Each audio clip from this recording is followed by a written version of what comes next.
Grégory, merci de me recevoir ici à Serein. Tu es à Serein depuis la saison dernière, tu avais les jeunes, les U21 la saison dernière. Qu'est-ce que t'as apporté cette expérience dans ton rôle de coach? Déjà, ici, c'est un club professionnel, mais qui est monté assez vite. Donc tout ce qui a été mis autour dans l'organisation et dans les infrastructures et tout ça, c'est pas encore arrivé comme ça devrait l'être, c'est en cours.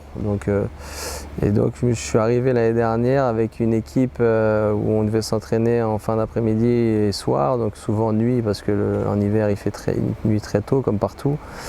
Avec une impossibilité de doubler les séances parce que les enfants sont à l'école très tardivement ici.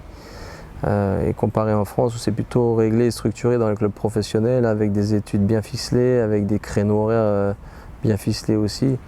Donc voilà, je suis arrivé là, c'est complètement différent de la France. Donc, quand j'ai passé mes diplômes en France, le premier mot qu'on m'a appris c'est organisation. Adaptation et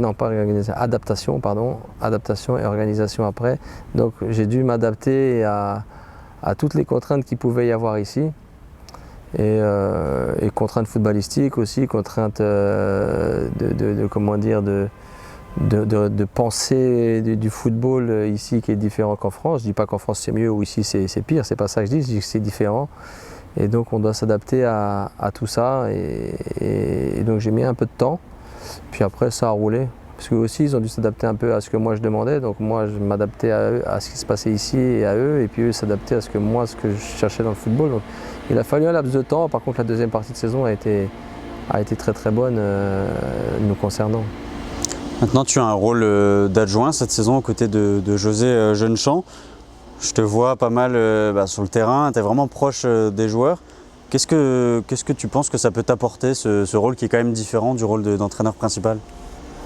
Entraîneur principal, je connais. En professionnel, je ne connais pas. J'ai jamais vécu. Et ce que ce nouveau rôle m'apporte, c'est que j'apprends en fait. J'apprends à ce qu'est un entraîneur principal, au cas où si un jour je le deviens à moyen terme, je ne sais pas quand. Mais j'apprends. Et là, oui, je suis proche des joueurs, mais j'ai cette chance. On a cette chance avec les adjoints ici, c'est que José nous permet ça et nous laisse ça et nous laisse beaucoup d'initiatives. Donc c'est une vraie chance parce que il y a des coachs qui n'aiment pas avoir des joueurs en plein milieu du chantier. Moi j'aime bien être au milieu du chantier, donc je lui ai posé la question au tout départ gentiment parce qu'on a toujours la crainte que lui il n'aime pas, mais si on ne pose pas la question on ne sait pas. Il m'a dit non tu peux, donc je m'y mets. Et après je me suis écarté quand on a réduit un peu les espaces parce qu'après il faut laisser jouer un peu. Mais j'aime bien être au milieu parce que j'aime bien guider les lignes et les postes que je connais, souvent les milieux de terrain, les défenseurs centraux, surtout que nous on a des vrais jeunes joueurs et ils ont besoin, je pense, à un moment donné d'être un peu guidés. Est-ce que tu penses aussi que le fait que tu sois un jeune entraîneur, peut-être tu as un discours qui passe mieux auprès de certains jeunes justement dont tu parles? Est-ce que ça joue selon toi? Je sais pas. Je ne sais pas du tout si ça joue. Après, jeune entraîneur, ça veut dire quoi? J'ai quand même 43 ans. Il y a des coachs en Allemagne qui sont coach numéro 1 à 30 ans, même ici. Donc, jeune entraîneur, je pense que ça ne veut plus rien dire. Mais je ne sais pas. Après, c'est peut-être ma façon d'être avec eux qui permet à un moment donné d'avoir un certain discours. Mais je reste l'adjoint. Et donc, la vraie parole qui marque, c'est souvent la parole du coach numéro 1, quelles que soient les équipes. Donc voilà, mais moi j'ai remarqué depuis que je suis là, parce qu'à Metz, on m'avait dit que j'ai cru entendre qu'on me disait que j'étais pas un formateur à Metz, j'étais plus un entraîneur numéro 1 qu'un formateur, ce que je ne pense pas, parce que quand on écoute les jeunes de Metz, je leur ai appris quand même beaucoup de choses.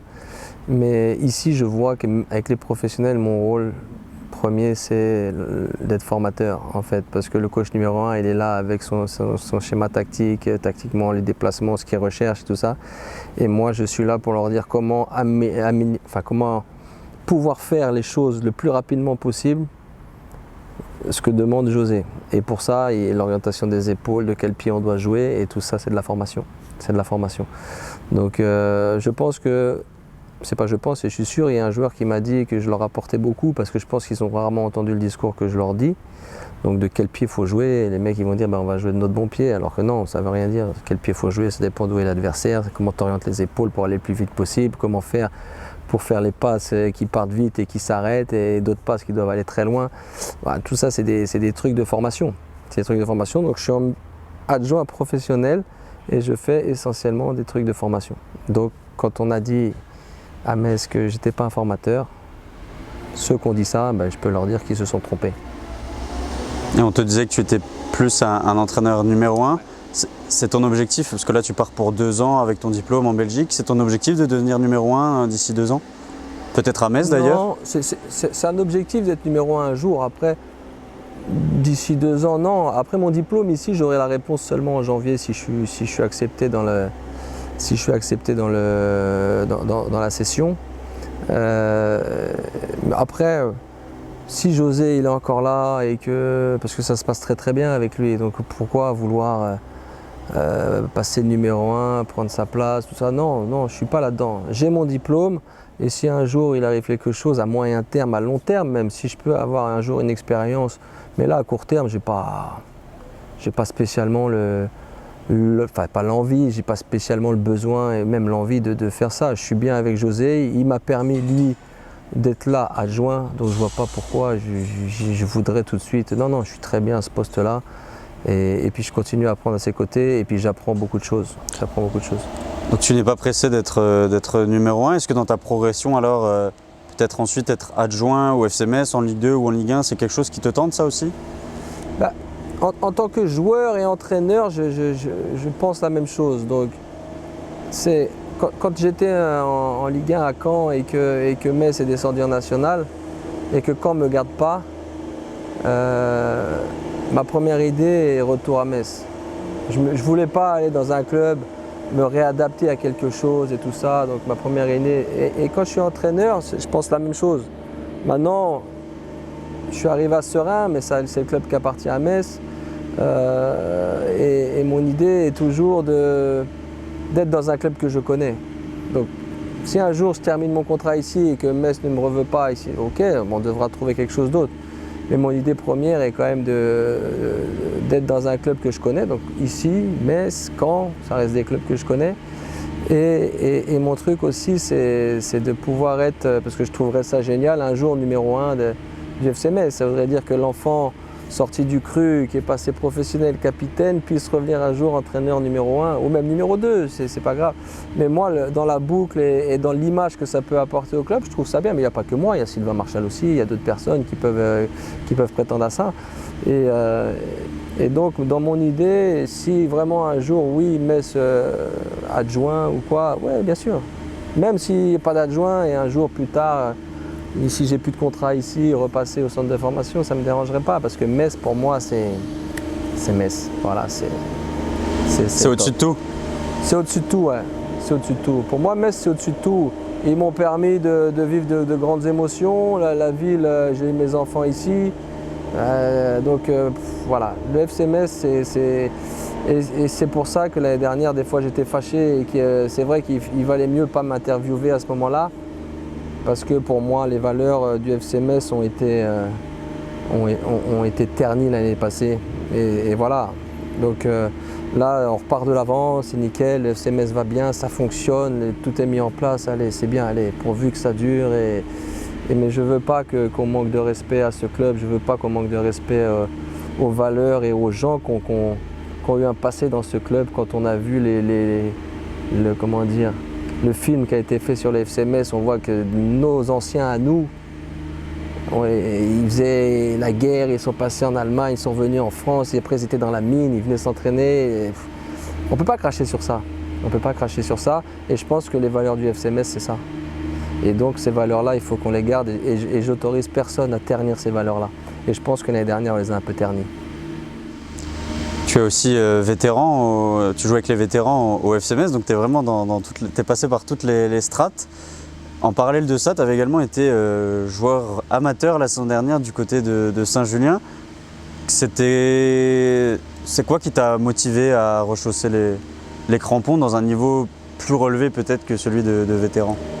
Alors, vétéran, déjà, si on va dissocier les deux, vétéran, mais ça, je parle pour tous les anciens footeux de Metz, d'accord, qui jouent en vétéran. On arrive le dimanche, on met le maillot du FC Metz, pour nous, c'est waouh.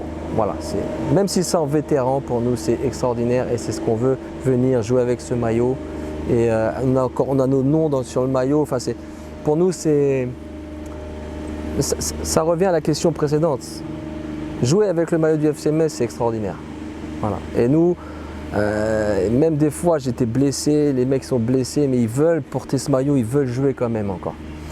Ensuite, il y a l'autre aspect, il y a l'aspect que quand on arrête le foot, la carrière professionnelle, moi j'ai eu 5-6 mois où le foot, j'en ai ras le sac, je joue plus. Et puis, à un moment donné, ok, maintenant j'ai envie de jouer. Et donc maintenant j'ai envie de jouer le plus de matchs possible et le plus longtemps possible, parce que je sais qu'un jour ça va réellement s'arrêter. D'accord ? Et donc je joue en vétéran, et en vétéran, à un moment donné, on a une pause de 3 mois quasiment en hiver. Et là, il n'y a plus de match, il n'y a plus rien. Et puis Saint-Julien, il y a eu le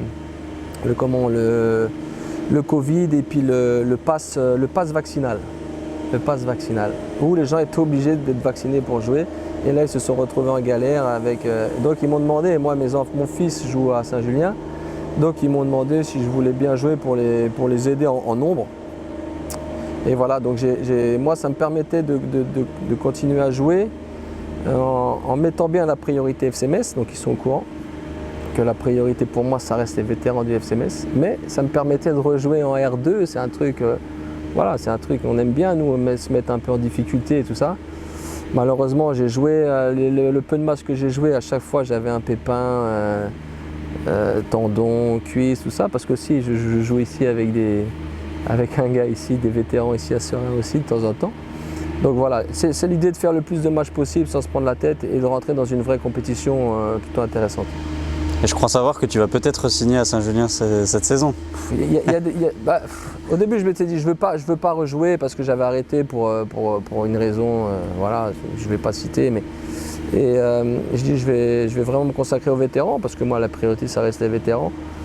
Et puis là, je suis allé voir mon fils à l'entraînement, il s'entraînait avec la première, hier il a joué avec la première, je ne dis pas qu'il va faire la saison avec la première, c'est pas ça que je dis. Et je me dis que quand même ça serait bien pour un plaisir personnel qu'au moins une fois je puisse jouer avec un de mes fils dans l'équipe. Donc voilà, j'ai mon autre fils qui joue à l'APM, voilà, bon je ne sais pas encore, mais j'aimerais bien jouer avec un de mes fils au moins une fois. J'ai joué contre avec les vétérans contre Trémery quand mon fils joue à Trémery. J'ai joué contre, c'est bien. Mais avec, j'aimerais bien. Je sais pas, c'est un petit délire que j'aimerais bien avoir. Une fois. Donc peut-être que, je sais pas encore. Je sais pas parce que je suis souvent à Serein, je suis très pris. Nous avec les matchs, après voilà, on verra. Ce serait un joli clin d'œil en tout cas. Je sais pas, pour moi ça serait bien. Après, une belle histoire. Pour un de mes enfants, quel que soit l'enfant, je sais pas ce qu'il penserait de ça. Mais pour moi, j'aimerais beaucoup. Ouais. Mais je sais pas après, je sais pas si j'ai encore le niveau, j'en sais rien. Donc je peux pas, ça on verra.